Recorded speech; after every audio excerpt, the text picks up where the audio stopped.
Maybe, but I should have handled it privately. Publicly shaming Melissa didn't make me feel any better, and it obviously had consequences for you. He wrapped his hands around his coffee cup. I've heard from mutual friends how your family has been treating you. It's not right. I shrugged, trying to appear less affected than I was. Family dynamics are complicated. Still, I want you to know that I never told anyone you warned me about Melissa or that we had that conversation before the wedding. Whatever people are saying about you poisoning me against her isn't coming from me. Thank you for telling me that. I hesitated, then asked the question that had been bothering me for months. Had you suspected something before I talked to you? About Melissa cheating, I mean. James was quiet for a moment, considering. I had some doubts, he finally admitted. There were little things that didn't add up, times she was unreachable, seeing her hide her phone when I entered a room, but I convinced myself I was being paranoid. He shook his head. After our talk, though, I started paying more attention, not because of anything you said about cheating, but because I was seeing Melissa's character more clearly. The way she treated you showed me a side of her I couldn't ignore. We talked for over an hour, piecing together the full picture neither of us had entirely seen. James explained that the annulment was proceeding smoothly, despite Melissa's initial resistance. He had moved to a new apartment and was focusing on his career. I shared how the family situation had deteriorated, with my mother barely speaking to me and extended family taking sides. You know what's ironic? I said as our conversation wound down. Melissa excluded me from her wedding because she thought I would ruin her perfect pictures with my imperfect body. But in the end, those pictures will always be tainted by what happened afterwards, and none of it had anything to do with my size. James nodded thoughtfully. For what it's worth, Jen, I always thought Melissa's obsession with appearances was her least attractive quality, and I always enjoyed talking with you at family gatherings. You're genuine in a way she never was. We parted ways with a hug and a promise to check in on each other occasionally. It wasn't a romantic moment. We both knew we were connected by painful circumstances rather than genuine compatibility, but it was healing nonetheless. That conversation with James marked the beginning of a shift in how I viewed the entire situation. I had been carrying guilt, wondering if my actions had inadvertently caused the disaster that followed. Hearing James's perspective helped me see that Melissa's behavior and choices had created the conditions for her marriage to fail before it had even properly begun. Over the next few months, other unexpected allies emerged. Vanessa, the former maid of honor, reached out to me regularly, having distanced herself from Melissa after learning more details about the cheating. Several cousins who had initially blamed me approached with apologies after seeing how Melissa continued to behave in the aftermath, playing the victim while refusing to acknowledge her role in what had happened. Even my father began to more openly support me, leading to tension in his relationship with my mother, who remained steadfastly loyal to Melissa. During one heated phone call, he finally admitted what I had long suspected. Your mother has always identified with Melissa, he confided. She sees herself in your sister's ambition and focus on appearances. It's harder for her to understand you because you remind her of parts of herself she spent a lifetime trying to suppress. It was a revelation that explained so much about our family dynamics. My mother had been the pretty, popular girl who married young and focused on creating a perfect image. I had inherited her natural body type, a tendency to carry extra weight, but unlike her, I had chosen to accept rather than fight it. In her eyes, this was weakness, an embarrassing reminder of what she could become if she ever stopped vigilantly controlling her own body. 6 months after the wedding, I received a surprising text message from Mike S., the ex-boyfriend Melissa had been messaging throughout her engagement. He had found me through social media and wanted to clear the air. I didn't know she was engaged when we reconnected, he wrote. She told me she and James were on a break and would be ending things soon. I feel terrible about what happened and thought you should know the truth, since I hear your family is blaming you. His message included screenshots of conversations with Melissa that dated back almost a year, long before my coffee with James, long before the bridesmaid drama. In them, Melissa described her relationship with James as convenient but passionless and made plans to meet Mike in hotel rooms during business trips. I thanked Mike for reaching out, but chose not to share these screenshots with my family. What would be the point? Those who were determined to blame me wouldn't change their minds based on evidence, and those who had already seen the truth didn't need further proof. Instead, I focused on rebuilding my life and my self-image after years of allowing Melissa's perspective to shape how I saw myself. I worked with a therapist to address the deep-seated insecurities my family dynamic had created. I invested in clothes that made me feel beautiful at my current size, rather than waiting to be thin enough to deserve nice things. I expanded my social circle beyond family connections, building friendships with people who valued me for my compassion, intelligence, and humor rather than judging me for my appearance. 1 year later, on what would have been Melissa and James's first anniversary, I found myself thinking about how much had changed in a year. The scandal had faded from social media, replaced by newer dramas. James had moved to Chicago for a new job opportunity. Melissa had rebranded herself on Instagram as a self-love advocate after a brief social media hiatus, posting inspirational quotes about rising from adversity without ever acknowledging what had actually happened. My relationship with my family remained complicated. My father and I had grown closer, often meeting for lunch without my mother or Melissa present. My mother and I maintained a polite but distant relationship, carefully avoiding any topic that might lead to discussion of the wedding or its aftermath. Melissa and I hadn't spoken directly in months, communicating only through tersely worded texts when absolutely necessary for family functions. The family story had solidified into two distinct versions. In one, I was the jealous sister who had sabotaged a relationship out of spite and body shame. In the other, I was the truth teller who had exposed uncomfortable realities that others had chosen to ignore. Which version people believed depended largely on their own values and perspectives, but I had stopped trying to control that narrative. The people who mattered in my life knew who I really was, and more importantly, I knew.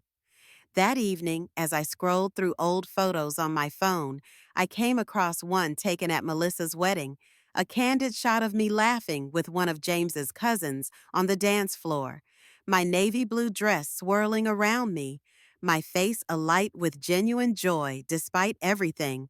I looked beautiful, not beautiful for a big girl, or beautiful if only I lost weight, just beautiful, period. It struck me then how much energy I had wasted over the years trying to make myself smaller, not just physically, but emotionally, dulling my opinions and shrinking my presence to accommodate Melissa's need to shine brightest. The irony wasn't lost on me that in refusing to literally make myself smaller for her wedding, I had finally grown into my full self. My phone buzzed with a notification. It was an email from the hospital administration. My application for the nurse management position had been accepted. After years of working grueling shifts, saving lives while Melissa saved marketing campaigns, I was finally stepping into a leadership role.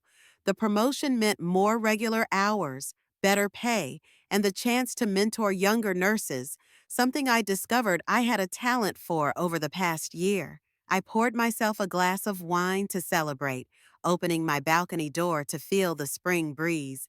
My apartment was small, but entirely mine, decorated in the bright colors and patterns I loved, but Melissa had always deemed too much.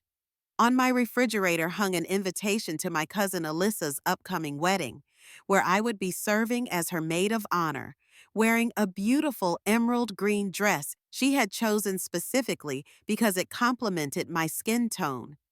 Life had moved forward in ways I couldn't have imagined that day.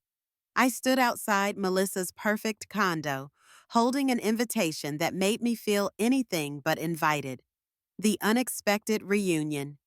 2 weeks later, I was sorting through donated medical supplies for an upcoming volunteer mission to Guatemala, another new development in my life, when my phone rang with my father's number. Hey, Dad, what's up? I balanced the phone between my ear and shoulder as I continued labeling boxes. Jen, honey. His voice sounded strange, hesitant. There's been an accident. Melissa's in the hospital. The box I was holding slipped from my hands. What happened? Is she okay? She was in a car crash on the interstate. She's stable, but she has some serious injuries. She's asking for you. I froze. She's asking for me? Yes, my father confirmed, sounding as surprised as I felt. She was quite insistent about it. An hour later, I walked into the hospital where I'd spent countless hours caring for patients but never expected to visit as family. My father met me in the waiting room, his face drawn with worry, but his eyes warming at the sight of me. He hugged me tightly before briefing me on Melissa's condition. Multiple fractures in her right leg, broken collarbone, concussion, lots of bruising. They've done surgery on the leg, pins and plates. She'll need extensive physical therapy, but she'll recover fully with time. I nodded, processing the information with my nurse's mind while my sister's heart raced with complicated emotions. And Mom? She was here earlier, but went home to rest. She'll be back in the morning. He hesitated, then added, It might be better this way, for you and Melissa to talk without an audience. When I entered Melissa's room, I barely recognized her. My sister, who had always been so meticulously put together, lay pale against the white hospital sheets, her face swollen and bruised, her perfectly highlighted hair tangled and lank. A bulky cast encased her right leg, suspended slightly in a traction apparatus. She looked small and vulnerable in a way I'd never seen before. Her eyes fluttered open as I approached the bed, widening slightly in recognition. You came, she whispered, her voice hoarse. Of course I came, I replied, settling into the chair beside her bed. You're my sister. We sat in awkward silence for a moment, the beeping of her monitors filling the space where words should be. Finally, she reached out with her good arm, her hand searching for mine. I hesitated only briefly before taking it. I'm sorry, she said, tears welling in her eyes. I'm so sorry, Jen. I wasn't prepared for this. I had walked in expecting to offer comfort to an injured sister, to temporarily set aside our differences in the face of crisis. I hadn't expected an apology. The accident, she continued, her words slightly slurred from pain medication. It makes you think about what matters. And I keep thinking about how awful I've been to you. Not just about the wedding, but for years. I swallowed hard, uncertain how to respond. Part of me, the part still raw from her rejection and the family fallout, wanted to guard against what might be medication-induced sentimentality. But another part, the part that had never stopped loving my sister despite everything, wanted desperately to believe her. Melissa, you don't have to do this now. You need to rest and heal. No, she insisted, her grip on my hand tightening. I need to say this. I don't know if it's the drugs or almost dying or what, but I'm seeing things so clearly. I was horrible to you.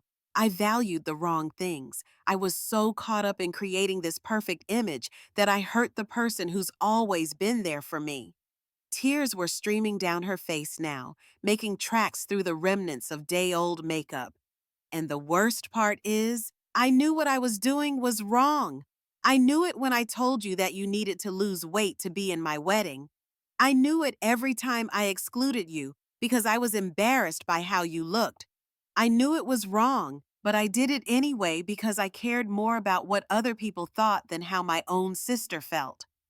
I felt my own eyes fill with tears.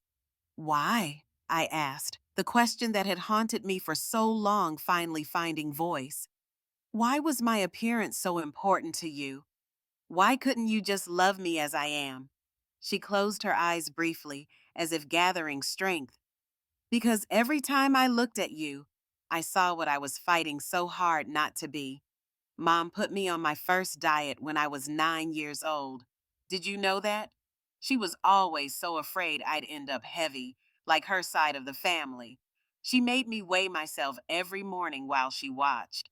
If I gained even half a pound, she'd adjust my meals, make comments about my willpower. This was news to me. As the younger sister, I had been somewhat sheltered from our mother's most critical years. By the time I was struggling with my weight as a teenager, Melissa was already away at college, and our mother had mellowed slightly with age. When you stopped dieting and just decided to accept yourself, Melissa continued, I was so angry. It felt like you were getting away with something I'd never been allowed to do. And every time someone complimented you, your smile, your accomplishments, how happy you seemed, it made me question all the sacrifices I'd made to stay thin, all the birthday cakes I'd refused, all the hours at the gym I hated, all the hunger pangs I'd ignored. Was it all for nothing? I sat back, stunned by this revelation. All these years, I'd thought Melissa's criticism came from genuine disgust or embarrassment. I never considered it might come from envy, not of my body, but of my liberation from the standards that still imprisoned her.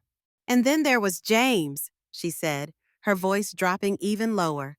The truth is, I never really loved him the way I should have. He was perfect on paper, handsome, successful, from a good family. But there was always something missing. With Mike, it was different. Passionate, complicated, wrong, but real. Why did you go through with the wedding then? I asked. She gave a small, sad laugh that turned into a wince of pain. Because it was the next box to check, the next perfect life milestone. Marriage to the right kind of man by 30, children by 35, senior executive by 40. I've had the plan mapped out since college. And now? I prompted gently. Now? She gestured vaguely at her broken body. Now all my plans are on hold. I've lost my perfect husband, my perfect job is in jeopardy after taking so much time off, and I'm going to have scars that no amount of designer clothes can hide. Her eyes met mine, clear despite the medication. Maybe that's not such a bad thing. We talked for over an hour, until the nurse came in to administer Melissa's next round of pain medication. As my sister drifted off to sleep, I sat there holding her hand, trying to process everything she had shared. Was this the beginning of genuine reconciliation, or just the temporary vulnerability of someone facing their mortality? Only time would tell. The long road to healing. Melissa's recovery was slow and painful. Her injuries required multiple surgeries and months of physical therapy. To everyone's surprise, especially our mother's, Melissa asked if she could recover at my apartment rather than our parents' house. Mom will hover and panic and turn every setback into a catastrophe, she explained when I visited her in the hospital the day before her discharge. I need someone who can be calm and practical. Plus, you're a nurse. You know how to deal with this stuff. So began our strange new chapter of cohabitation. My small one-bedroom apartment wasn't ideal for someone with restricted mobility, but we made it work. I gave Melissa my bedroom and slept on a pull-out sofa in the living room. I rearranged furniture to create pathways for her wheelchair and later her walker. I installed grab bars in the bathroom and a shower chair that had seen me through my own recovery from knee surgery years earlier. Living with Melissa was both easier and harder than I expected. Easier because her vulnerability had softened her sharp edges. She was grateful for my help, apologetic about the inconvenience, and surprisingly adaptable to my less than luxurious lifestyle. Harder because years of complicated history don't disappear overnight, and because caring for a difficult patient is exhausting even when that patient isn't your formerly estranged sister. Our mother visited frequently, clearly uncomfortable in my modest apartment, but determined to be involved in Melissa's care. To my surprise, Melissa often deflected our mother's more controlling tendencies, sometimes even defending me when Mom made subtle comments about my housekeeping or eating habits. Mom, stop, she said firmly one afternoon when our mother suggested I should try the restrictive diet she'd read about in a magazine. Jen works 12-hour shifts, saving people's lives, and then comes home to take care of me. She can eat whatever she damn well pleases. Our mother looked shocked, unused to being challenged by her typically compliant older daughter. I hid my smile behind my coffee mug. As weeks passed and Melissa progressed from wheelchair to walker to cane, our relationship evolved too. We developed rhythms and routines: morning coffee together before I left for work, evening TV shows we both enjoyed, weekend brunches where we gradually relearned how to talk to each other as adults rather than as the roles we'd played for so long. One evening, as we shared takeout Thai food and watched a documentary, Melissa suddenly said, "I saw James last week."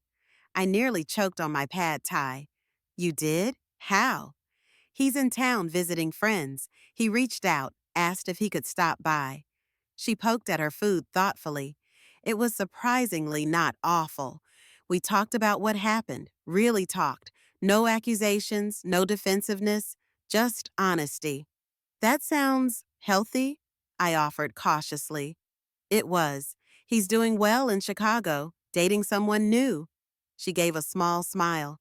"I'm happy for him. He deserves someone who truly loves him, not someone who chose him because he checked all the right boxes."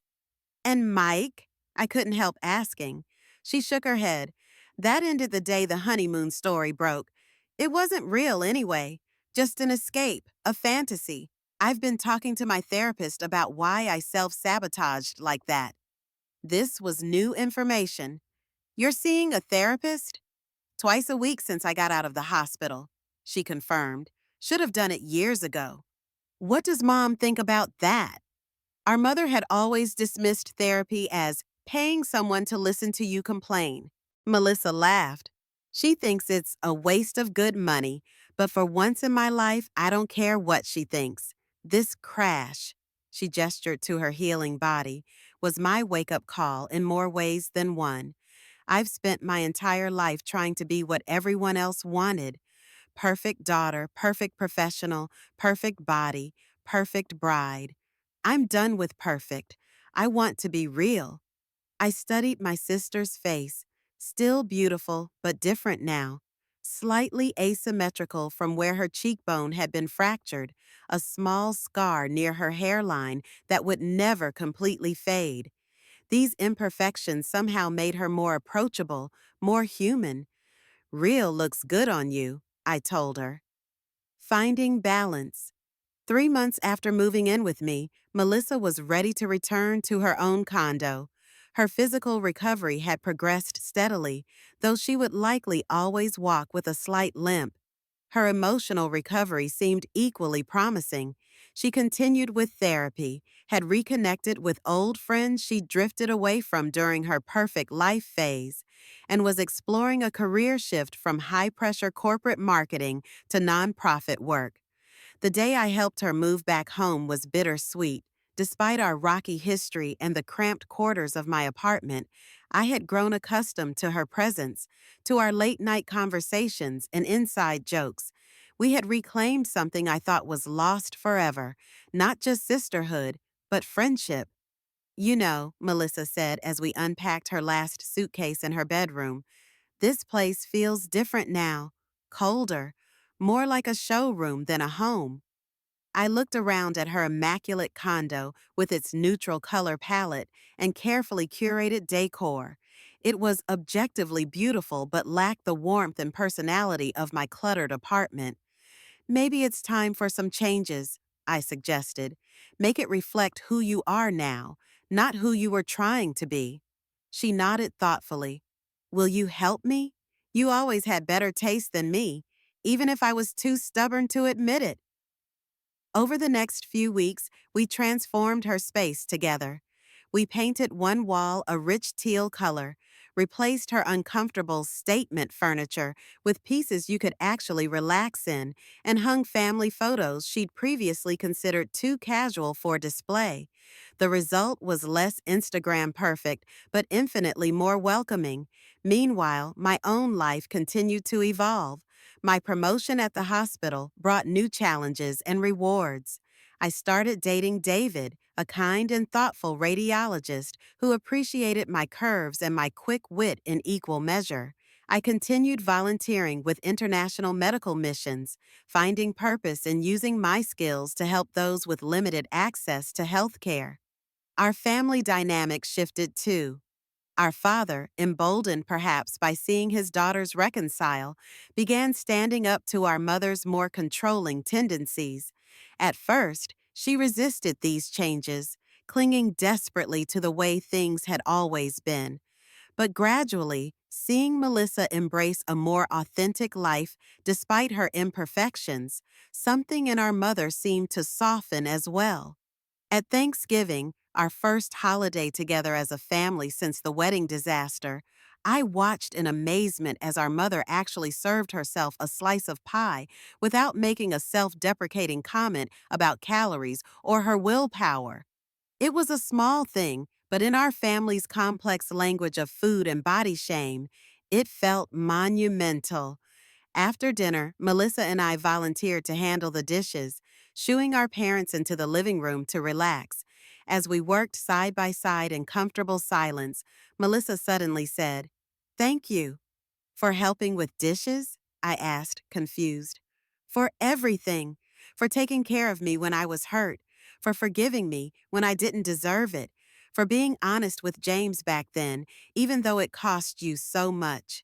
She put down the plate she was drying and turned to face me. "If you hadn't had the courage to tell the truth about how I treated you, I might still be living that fake life, married to someone I didn't truly love, pretending to be happy." I considered this as I rinsed another plate. "I didn't do it to sabotage your wedding, you know. I just couldn't stay silent anymore." "I know that now," she nodded. "And I'm grateful.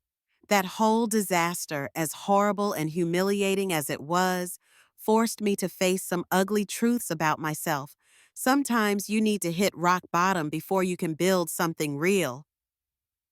We finished the dishes and joined our parents in the living room, where Melissa surprised everyone by suggesting we take a family photo, not a carefully posed, filtered image for social media, but a casual snapshot capturing this moment of genuine connection. My father set the timer on his phone and hurried back to squeeze onto the couch beside us. In the resulting photo, we aren't perfectly arranged or meticulously styled. My mother's lipstick is slightly smudged from dinner. My father's shirt is wrinkled where he'd been leaning back in his chair. Melissa's hair falls naturally around her face instead of being elaborately curled. And I'm there too, taking up my full space, unapologetically present in my plus-size body, my smile the brightest thing in the frame. It's not a perfect picture, but it's honest. It's us. 2 years later, the wedding that was meant to be. The invitation arrived on thick cream cardstock, elegant but understated. No satin ribbons, no silver foil, just simple letterpress printing announcing Melissa's wedding to Alexander, the gentle, bearded professor of literature she had met through her book club.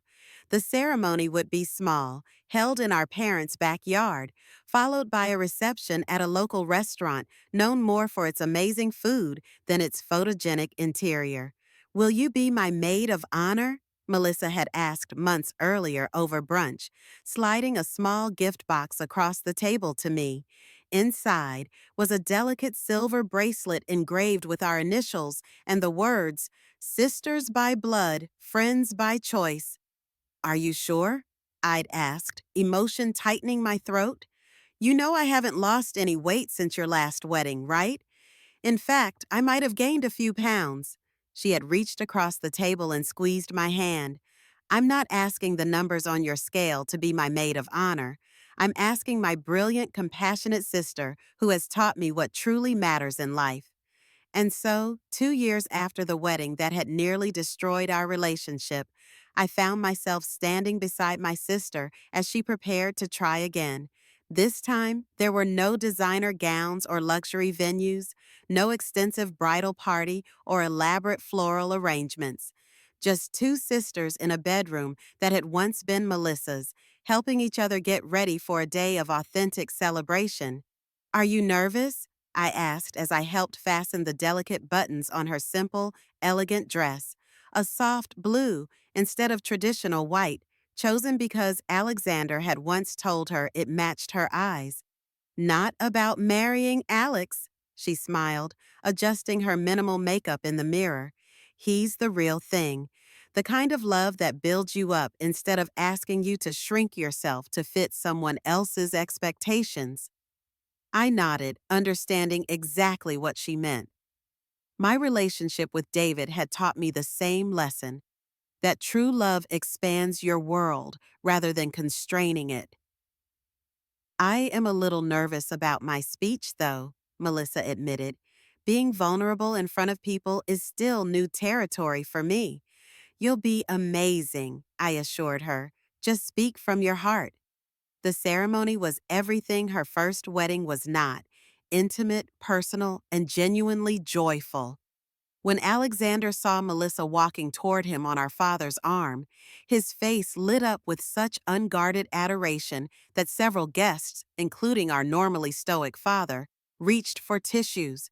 They had written their own vows, promises not of perfection, but of patience, growth, and unwavering support through life's inevitable challenges.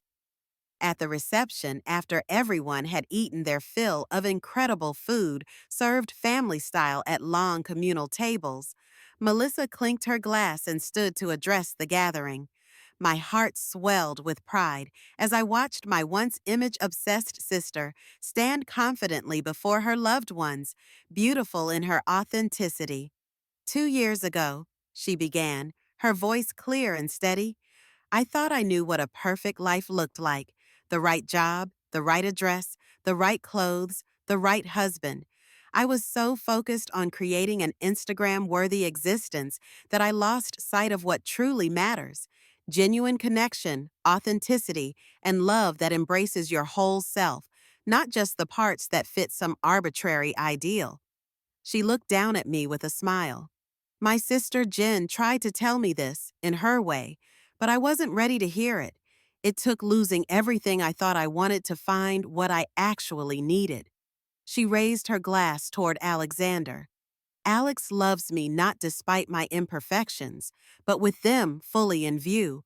My impatience, my occasional stubbornness, my snoring that he pretends not to hear, and yes, even my physical scars and the slight limp I'll always have from an accident that turned out to be the best thing that ever happened to me, because it forced me to rebuild my life and my relationships on a foundation of truth rather than appearances.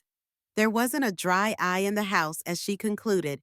So here's to second chances, to redefining perfect, and to loving each other exactly as we are. As I watched my sister dance with her new husband later that evening, I reflected on how far we'd both come. We had survived a family culture that valued appearance over authenticity, navigated the public humiliation of a failed marriage, and found our way back to each other through painful honesty and hard-earned forgiveness. Melissa caught my eye across the dance floor and smiled, a real smile that reached her eyes and crinkled her nose, the way it had when we were children, before we learned to pose for photos or worry about how we looked to others. I smiled back, raising my glass in a private toast to the journey that had brought us here, to this imperfect but genuine celebration of love in all its messy glory. They had once called me too fat to be a bridesmaid, but now I stood proudly as maid of honor, taking up all the space I deserved in my sister's wedding and in her life. My body neither hidden nor apologized for, but simply present, like the rest of me, in full and joyful authenticity. Sometimes the best revenge against those who try to make you smaller isn't spite or sabotage, but simply refusing to shrink, standing firm in your worth until they grow enough to see it too.